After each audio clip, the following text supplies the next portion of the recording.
జిల్లాలో సంచలనం రేపుతున్న Nellore lady don Nidigunta అరుణ rowdy sheeter Srikanth payroll వ్యవహారంలో కీలక మలుపు చోటు చేసుకుంది. రాష్ట్రంలో అరాచక శక్తులను అణిచివేస్తామని హోంశాఖ మంత్రి అనిత చెప్పిన కొన్ని గంటల్లోనే అరుణను పోలీసులు అరెస్ట్ చేశారు. నెల్లూరు నుండి విజయవాడ వైపు తన కారులో పారిపోతుండగా అద్దంకి వద్ద పోలీసులు అదుపులోకి తీసుకుని కొవ్వూరు పోలీస్ స్టేషన్ కు తరలించారు. కొవ్వూరులో తను నివసిస్తున్న అపార్ట్మెంట్ ఓనర్ మురళీకృష్ణను కత్తితో బెదిరించి కిడ్నాప్ చేసి చంపేస్తామని బెదిరించారని మురళీకృష్ణ ఫిర్యాదుతో అరుణతో పాటు మరో ముగ్గురును అరెస్టు చేసినట్టు కొవ్వూరు పోలీసులు తెలిపారు. ఇక ఇందుకు సంబంధించి మరింత సమాచారం కొవ్వూరు పోలీస్ స్టేషన్ నుండి మా ప్రతినిధి సాగర్ రెడ్డి అందిస్తారు.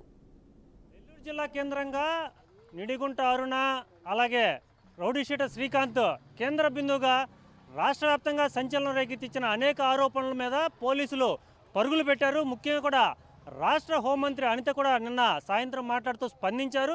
నెల్లూరు జిల్లా కేంద్రంగా రౌడీ షీటర్ శ్రీకాంత్ పెరోల్ విషయంతో బయటకు పొక్కిన అనేక వ్యవహారాలు, అనేక ఆరోపణలు, అనేక సంచలన నిజాలను కూడా ఇప్పుడు బయటకు రాబోతున్నాయి. ఎందుకంటే గత రాత్రి ఎప్పుడైతే హోమ్ మినిస్టర్ అనిత మాట్లాడారో అనంతరం కూడా పోలీసులు పరుగులు పెట్టిన పరిస్థితుల్లో అర్ధరాత్రి అద్దంకి హైవే మీద అద్దంకి టోల్ ప్లాజా వద్ద అంటే విజయవాడ వైపు నిడుగుంట అరుణ పారిపోతుండగా వెహికల్తో సహా పోలీసులు అదుపులో తీసుకుని ప్రస్తుతం కొవ్వూరు పోలీస్ స్టేషన్లో ఉంచారు. ప్రస్తుతం దర్యాప్తు కొనసాగుతుంది. ఇప్పటికే ఈ మీద సుమారుగా 3 కేసులు అయితే నమోదైనట్టున్నాయి. గతంలో ఇచ్చిన ఓ కేసుతో పాటు నూతనంగా మరో కేసు, అలాగే జిల్లాలో మరో 2 కేసులతో పాటు రాష్ట్ర వ్యాప్తంగా కూడా కేసులు నమోదవుతున్న పరిస్థితి. ఎందుకంటే ఆమె హోంపేషి పేరుతో సిఐని బెదిరించారని చెప్పి ఓ కేసు కూడా ఇప్పటికే నమోదైనట్టు తెలుస్తుంది. మొత్తం మీద ఇప్పటికైతే ప్రస్తుతం మనకు తెలిసిన సమాచారం ప్రకారం 5 కేసులు అయితే నమోదయ్యి ఉన్నాయి.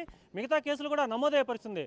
మొత్తం మీద పోలీస్ యంత్రాంగం అంతా కూడా అప్రమత్తమైంది. ఎందుకంటే ఓ సాధారణ మహిళని చెప్పుకుంటూ రాష్ట్ర వ్యాప్తంగా ఇప్పుడు కేంద్రాలు అంటే సంచలనాల కేంద్ర బిందుగా మారిపోయిన అరుణ ఎటువంటి అరాచకాలు చేసింది, వాస్తవానికి అవన్నీ ఆరోపణలైనా లేదంటే నిజాలని చెప్పి పోలీసు దర్యాప్తు చేస్తున్నారు. ఎందుకంటే గత 5 ఏళ్లుగా వైసీపీ హయాంలో ఆమె మంత్రులతో కావచ్చు లేదంటే వైసీపీ బడా నేతలతో కావచ్చు దిగిన ఫోటోలు వైరల్ అయ్యాయి. ఈ ఫోటోల నేపథ్యంలోనే అనేక సెటిల్మెంట్లు చేశారు, అనేక దందాలు చేశారు, అనేక మొత్తం మీద రౌడీజం చేశారని చెప్పి ఆ పేరు వచ్చింది. ఇదే పేరుతో కూడా రౌడీ షీటర్ శ్రీకాంత్తో పాటు కలిసి దిగిన ఫోటోలు, అలాగే హాస్పిటల్ దిగిన అనేక వీడియోలు కూడా సంచలనంగా మారుతూ ఈ మొత్తం కూడా ఈ వ్యవహారం ప్రభుత్వం ఖచ్చితంగా స్పందించాల్సిన అగత్యం ఏర్పడింది. లేదంటే ప్రభుత్వం స్పందించి ఉండేదో లేదో తెలియదు. కానీ ఎప్పుడైతే ఈ వీడియోలు బయటపడి ఈ అరాచకాలు ఆరోపణలు బయట వస్తున్న నేపథ్యంలో బడా నేతల పేర్లు వచ్చాయి, కూటమి ప్రభుత్వం అనేక మంది ఎమ్మెల్యేల శాసనసభ్యుల పేర్లు వచ్చాయి. ఈ నేపథ్యంలోనే ఆమె అరుణ గత అంటే 13వ తేదీ పెరోల్ విషయం బయట వచ్చింది వ్యవహారం అంతా.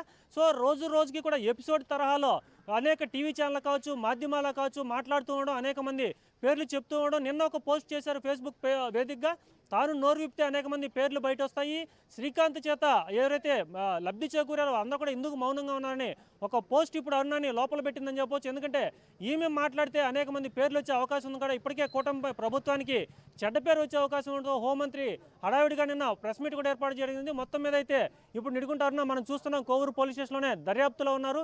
పోలీసులు ఇప్పుడే కొంత వైద్యానికి సంబంధించిన ఆమెకు వైద్య పరీక్షలు హాస్పిటల్కి వెళ్ళి చేయాల్సింది. వాస్తవానికి ఎవరైనా రిమాండ్కి పంపించే ముందు. కానీ ఇక్కడ ఉన్న మీడియా హడావిడి కావచ్చు లేదంటే ఇతర అనేక విషయాల దృష్ట్యా ఆమెకి నేరుగా కూడా ఇక్కడికి వైద్య బృందం వచ్చింది. ఇప్పుడు వైద్య పరీక్షలు లోపలే జరుగుతూ ఉన్నాయి. మరి కాసేపట్లో మొత్తం ఈ కేసులన్నీ కూడా దర్యాప్తు అయితే ఇక్కడ కొవ్వూరుకి సంబంధించిన న్యాయమూర్తి ఇప్పుడు ఇన్ఛార్జిగా ఉన్నారు. కాబట్టి నెల్లూరుకి జైలుకి నెల్లూరు ముందు కోర్టులో సబ్మిట్ చేసి తర్వాత రిమాండ్కి పంపించే అవకాశం ఉంది. మొత్తం మీద అయితే జిల్లా యంత్రాంగంతో పాటు రాష్ట్ర పోలీస్ యంత్రాంగాన్ని పరుగులు పెట్టించి రాజకీయంగా అలజడి రేపి ఇటు ఎర్రచందనం కావచ్చు లేదంటే గంజాయి కావచ్చు ఇలా అనేక ఆరోపణలు, రౌడీయిజం, దందాలు ఇవన్నీ కూడా ఎంతవరకు నిజం ఎంతవరకు అబద్ధం అనేది పోలీసు దర్యాప్తులో తేలాల్సి ఉంది.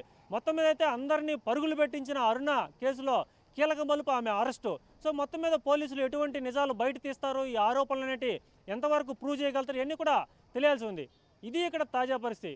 కెమెరామెన్ అభిషేక్తో సాగర్ రెడ్డి, BRK న్యూస్.